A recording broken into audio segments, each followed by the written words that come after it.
G'day legends, you're back with Gold Jumper, your home for jumping into the charts without losing your shirt. Jump up and under, let's get into it, because the market action since March 22nd has been a total ripper. Today we are unpacking the absolute Niagara-style crash that sent gold prices tumbling down a massive trapdoor. We are also looking at some seriously fishy business in the oil pits and why the Strait of Hormuz is on a knife edge. Plus, we will see why the tech giants are losing their shine and if the US dollar is becoming the ultimate bully. Before we dive in, remember I am just a bloke with a chart, not a financial advisor, so do your own research. So, the big question for today is this: is gold headed for the bargain bin, or is this just a massive shakeout before the moon?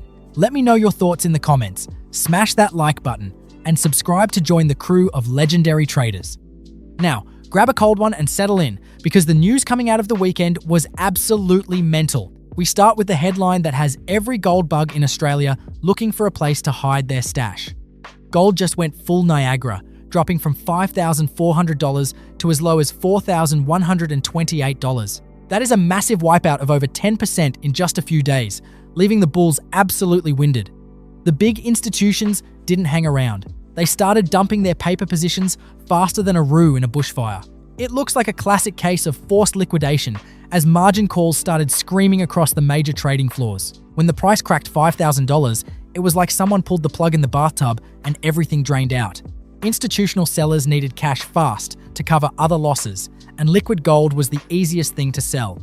Don't sweat the dip, just more room in the pouch. But you've got to admit, that drop was bloody huge. It is the biggest weekly decline we have seen in nearly 43 years, so we are living through history right now. But hold your horses, because there was some very unusual activity in the oil markets just minutes before the big news. At exactly 6:50 a.m. New York time on Monday, a massive $1.5 billion bid hit the stock futures. Simultaneously, nearly $200 million worth of oil futures were sold in a single, giant clip. 5 minutes later, Donald Trump posted about a 5-day pause in planned strikes against Iranian energy infrastructure. The timing was so perfect, it has everyone on the forums calling foul and screaming about inside tracks. Whether it was luck or something else, those trades made a killing as oil prices instantly plummeted.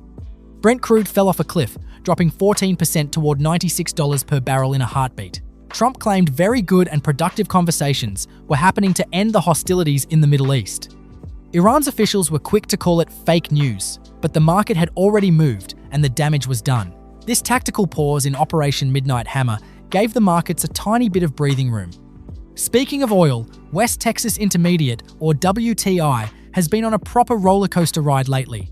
It shot up from $60 to over $100 before this recent dip back toward $90. The OVX index, which tracks oil volatility, has exploded to a reading of over 100 points. In a normal market, that number sits around 25, so we are in extreme stress territory right now. An OVX over 100 means the market expects oil to swing by 4% every single day. This volatility is a double-edged sword for traders. The premiums are high, but the risk is terrifying. Most pros are saying directional bets on oil are dangerous because a single tweet can move the price 10%. Supply chains are still a mess because rebuilding inventory takes time, even after the shipping lanes open up. The IEA is even talking to governments about releasing more oil reserves to stop the bleeding. Unless the Strait of Hormuz stays open for good, that upward pressure on energy prices isn't going anywhere. Geopolitics is the engine driving this chaos, and the Strait of Hormuz is the world's biggest bottleneck. 20% of the world's oil flows through that narrow gap, and Iran is threatening to shut the gate. If that gate stays closed, energy prices will skyrocket and inflation will hit us like a runaway train. Gold initially spiked on the news of the strikes, hitting over $5,400 an ounce. But then the US dollar started flexing its muscles, and gold lost its safe haven crown for a moment. When the buck gets stronger, it makes gold more expensive for everyone else, which kills the demand. It's a weird situation where the war that should help gold is actually making the dollar more attractive. Traders are treating the US dollar like the only safe house in a global neighborhood that is on fire. If the conflict drags on, we might see more weaponized capital flows that keep the market on edge. It is a proper mess, but that is where the opportunity hides for the traders who keep their cool. Let's talk about the big bully on the block, the US dollar index, or the DXY. The DXY has been firming up toward the 100 level as investors flock to the greenback. Higher US Treasury yields are making the dollar the place to be if you want to earn some interest. Because gold pays zero interest, it struggles to compete when the dollar is offering a decent return. On March 23rd, the index was sitting around 99.5, almost flat after a wild morning. The US Federal Reserve has signaled they might only cut rates once in 26, which is a total buzzkill. Some traders are even betting on a rate hike later this year if inflation doesn't settle down. That hawkish talk is like a wet blanket for gold prices in the short term, keeping them pinned down.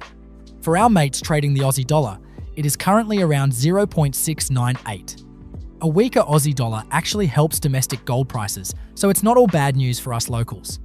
While the dollar is king for now, there is a massive shift happening behind the scenes called de-dollarization.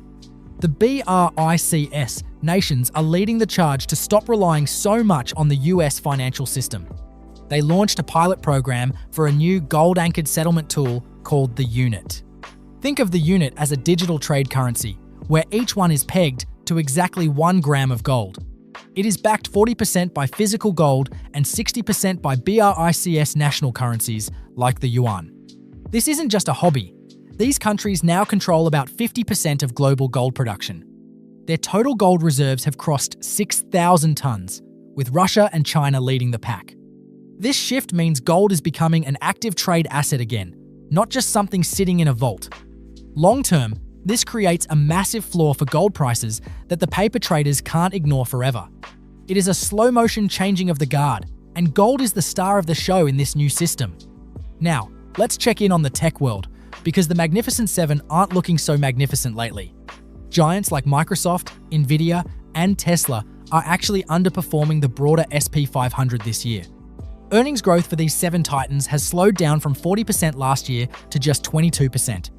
Investors are starting to realize that the easy money in the AI hype might have already been made. Microsoft is down about 17%, and Tesla has dropped 11% since the year started. Nvidia is still a beast, but even it is feeling the heat as competition in the AI chip space ramps up. There is a massive rotation happening where money is moving out of tech and into hard assets. People are looking for companies that actually make stuff or provide energy rather than just software. This tech sell-off is adding to the general sense of risk-off sentiment across the global markets. If the tech bubble keeps deflating, we might see even more cash looking for a home in precious metals. Over on Reddit and Wall Street Bets, the sentiment is a proper mix of panic and buy-the-dip bravado. Some traders are calling gold a meme metal and saying the bubble is finally popping for good. Others are pointing out that the world is selling US treasuries, and there is nowhere else to go but gold. There is a lot of chatter about the historic divergence between gold and the SP 500 recently. One popular thread mentioned that gold hitting 8 green months in a row was a sign of institutional hedging. Now that the streak is broken, the bears are coming out of the woodwork to claim they were right all along. The fear of missing out is being replaced by the fear of being the last one holding the bag. But remember legends, the smart money usually buys when the retail crowd is crying in their cereal. The total return on gold for 2025 was 64%, so a correction was bound to happen. It's all part of the game. The market shakes the tree to see who has the weakest grip on their coins. Let's get into the nitty-gritty of the technicals, starting with the Relative Strength Index, or RSI. On the daily chart, the RSI for gold is sitting around 51.4, which is basically neutral. This is a huge drop from the overbought levels we saw when gold was pushing 5,500. On the 4-hour chart, the RSI actually hit a double oversold condition of 22 on March 23rd. That usually signals a bounce is coming, and we did see prices stabilize a bit around 4,400. However, the 1-hour chart shows momentum is still struggling to get back above the 50 level. We need to see a solid breakout on volume to confirm that the short-term bleeding has actually stopped.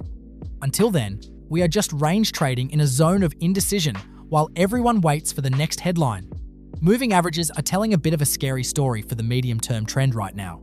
Gold is currently trading below its 50-day moving average, which was acting as support at 4,900. We are also watching for a death cross, where the 50-day average falls below the 200-day average.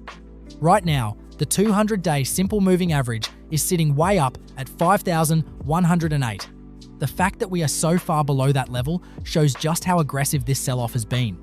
On the weekly chart, the price hit the 0.382 Fibonacci retracement level at 4,100. That 4,100 level is the line in the sand that the bulls must defend at all costs.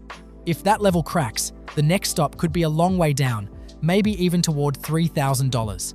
Bollinger Bands are also wide open, showing that volatility is through the roof and anything could happen. The price has been walking the lower band, which is a classic sign of a very strong downward trend. We are currently looking at immediate resistance between 4,500 and 4,565. If we can't clear that hurdle, the bears will likely keep pushing us back into the pouch for a while longer. Support is holding for now at the 4,380 to 4,400 zone. A hammer reversal pattern is trying to form on the daily candles, which would be a ripper sign for a bounce. But don't go all in just yet. We need to see the volume back up the move before we call it a bottom. The MACD indicator on the weekly chart has a bearish crossover, showing the momentum is still quite weak. So, the technicals are basically telling us to stay cautious and watch those key levels like a hawk. No dramas if we go lower, it just gives us a better entry price for the next big jump up and under. To summarize the chaos, gold had a massive Niagara fall from 5,400 down to 4,100. Big institutions sold off to raise cash, while the US dollar stayed strong as a safe haven during the war. Trump's 5-day pause in Iran strikes caused a huge one-day dip in oil, but the volatility remains extreme. The OVX index over 100 means oil is still a wildcard that could spark more inflation any day. Tech stocks are stumbling as earnings slow down, making hard assets like gold look better for the long haul. BRICS nations are moving ahead with the unit, a gold-backed trade currency that challenges the dollar's crown. Technically, we are neutral to bearish, watching 4,400 support and 5,100 resistance. So, traders, what is your move? Are you buying this dip or waiting for 4,100 to get tested? Drop a comment below with your price targets, and let's see who is the sharpest legend in the room. Don't forget to like and subscribe to Gold Jumper so you never miss a beat when the market starts hopping. Stay active, stay legendary. Catch ya.